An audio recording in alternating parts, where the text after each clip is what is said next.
ഓം ശാന്തി. 27/9/2024. ഇന്നത്തെ മുരളിയുടെ main points. മധുരമായ കുട്ടികളെ, ഓർമ്മയുടെ പരിശ്രമം നിങ്ങളെല്ലാവരും ചെയ്യണം. നിങ്ങൾ സ്വയം ആത്മാവെന്ന് മനസ്സിലാക്കി ഞാനാകുന്ന പിതാവിനെ ഓർമ്മിക്കൂ. എങ്കിൽ ഞാൻ നിങ്ങളെ എല്ലാ പാപങ്ങളിൽ നിന്നും മുക്തമാക്കാം. ബാബ പറയുന്നു, എല്ലാ കുട്ടികളും ഓർമ്മയുടെ പരിശ്രമം ചെയ്യണം. എല്ലാവരുടെ ബുദ്ധിയും ലോകത്തിലുള്ള പല കാര്യങ്ങളിൽ അലഞ്ഞു തിരിയുകയാണ്. ഇങ്ങനെ അലഞ്ഞു തിരിയുന്നതിലൂടെ ആർക്കും ഒരു മംഗളവും ഭവിക്കുന്നില്ല.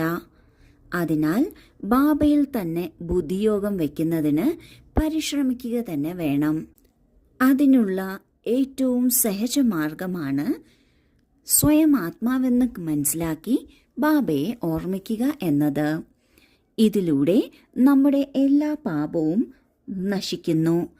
എല്ലാ പാപത്തിൽ നിന്നും നാം മുക്തമാകുന്നു. ബാബയെ ഓർമ്മിക്കുന്നില്ല എങ്കിൽ ഈ പാപങ്ങളുടെ ഭാരം നാം അനുഭവിച്ചു തീർക്കേണ്ടി വരും. അതിനാൽ ബാബയെ ഓർമ്മിക്കുന്നതിൽ നന്മ മാത്രമേ ഉള്ളൂ. ചോദ്യം: സർവരുടെയും സദ്ഗതിയുടെ സ്ഥാനം ഏതാണ്? അതിന്റെ മഹത്വം മുഴുവൻ ലോകത്തിനും അറിയാൻ സാധിക്കും. ഉത്തരം: ആ ഭൂമിയാണ് എല്ലാവരുടെയും സദ്ഗതിയുടെ സ്ഥാനം. നിങ്ങൾ ബ്രഹ്മകുമാരീസ് എന്നെഴുതിയതിനു ശേഷം ബ്രാക്കറ്റിൽ എഴുതാൻ സാധിക്കും, ഇത് സർവോത്തമ തീർത്ഥസ്ഥാനമാണ് എന്ന്. മുഴുവൻ ലോകത്തിനും സദ്ഗതി ഇവിടെ നിന്നാണ് ഉണ്ടാകേണ്ടത്. സർവരുടെയും സദ്ഗതി ദാതാവ് ബാബയും ആദാമും, അതായത് ബ്രഹ്മാവും ഇവിടെ ഇരുന്നാണ് എല്ലാവരുടെയും സദ്ഗതി ചെയ്യുന്നത്. ആദാം എന്നാൽ മനുഷ്യൻ, അത് ദേവതയല്ല. അവരെ ഭഗവാൻ എന്നും പറയാൻ സാധിക്കില്ല. ബാബ മനസ്സിലാക്കി തരുന്നു, മുഴുവൻ ലോകത്തിനും സദ്ഗതി ലഭിക്കാൻ പോകുന്നത് ആ ഭൂമിയിൽ നിന്നാണ്. എന്തുകൊണ്ടെന്നാൽ പരമപിത പരമാത്മാ ശിവനും ശിവന്റെ രഥമായ ഭാഗീരഥനായ ബ്രഹ്മാവും ആ ഭൂമിയിലിരുന്നാണ് സർവരുടെയും സദ്ഗതി ചെയ്യുന്നത്. അതുപോലെ ജഗദംബയായ മമ്മ അവിടെ ഇരുന്നാണ് തപസ് ചെയ്തത്. ഇത്രയും വിശിഷ്ടമായ ഭൂമി ആണ് എല്ലാവർക്കും സദ്ഗതി ലഭിക്കുന്നതിന് നിമിത്തമായ സ്ഥാനം. അതിനാൽ ഏറ്റവും വലിയ തീർത്ഥസ്ഥാനമെന്നത് ആബു തന്നെയാണ്.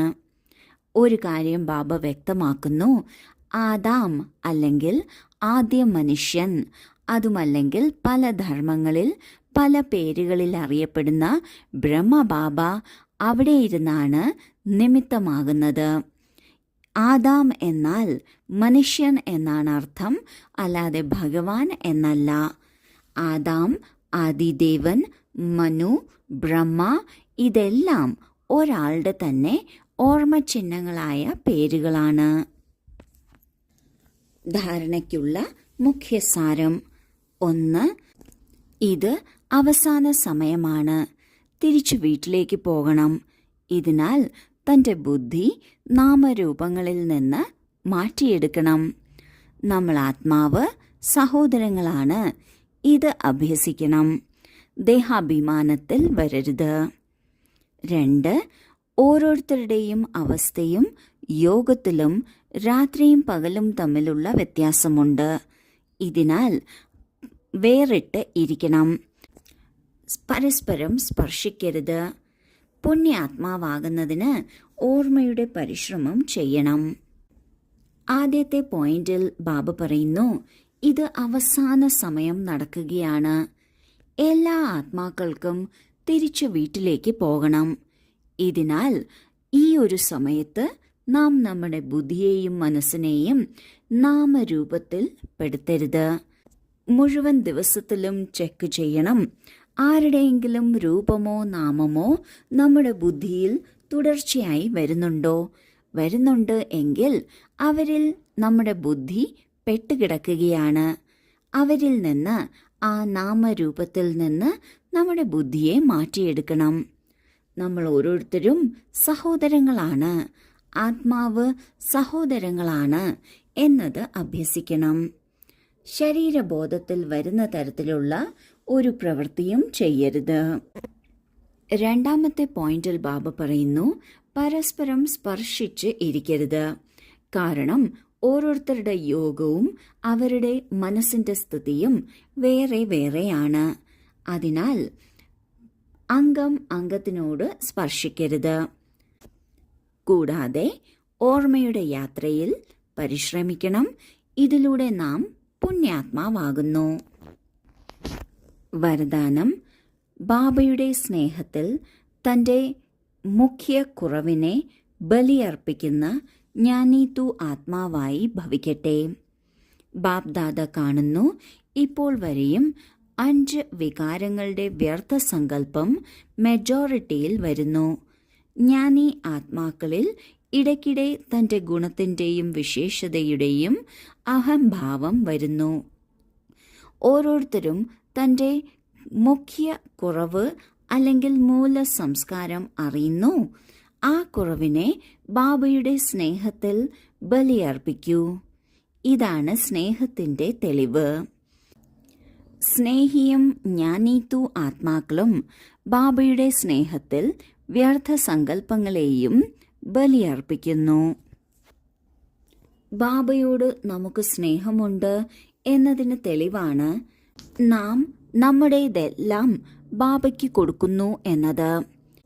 ഇവിടെ വസ്തുക്കളോ സാമഗ്രികളോ എന്നതിലുപരി നമ്മുടെ മുഖ്യ കുറവുകളെയാണ് നാം ബാബയ്ക്ക് കൊടുക്കേണ്ടത്. ബാബയ്ക്ക് കൊടുത്തു എങ്കിൽ പിന്നെ നമ്മളിൽ അത് ബാക്കിയുണ്ടായിരിക്കരുത്. ഇതിനെ തന്നെയാണ് ബലി അർപ്പിക്കുക എന്ന് പറയുന്നത്. സ്നേഹിയാകട്ടെ ജ്ഞാനീതു ആത്മാക്കളാകട്ടെ ബാബയുടെ സ്നേഹത്തിൽ തന്റെ എല്ലാ വ്യർത്ഥ സങ്കല്പങ്ങളും ബലിയാക്കുന്നു. സ്ലോഗൻ: സ്വമാനത്തിന്റെ സീറ്റിൽ സ്ഥിതി ചെയ്ത് സർവർക്കും ബഹുമാനം നൽകുന്ന മാനനീയ ആത്മാവാകൂ. മറ്റുള്ളവർക്ക് ബഹുമാനം കൊടുക്കുന്നതിന് മുൻപ് സ്വയം സ്വമാനത്തിലിരിക്കണം. നമ്മൾ ഓരോ ആത്മാവിൻ്റെയും തനതായ, ഒരിക്കലും നശിക്കാത്ത അനശ്വരമായ ഗുണങ്ങളുടെ ആധാരത്തിൽ അവനവന്റെ സ്വമാനത്തിൽ ഇരിക്കുന്നതിലൂടെയാണ് മറ്റുള്ളവർക്ക് ബഹുമാനം കൊടുക്കാൻ യോഗ്യരാകുന്നത്.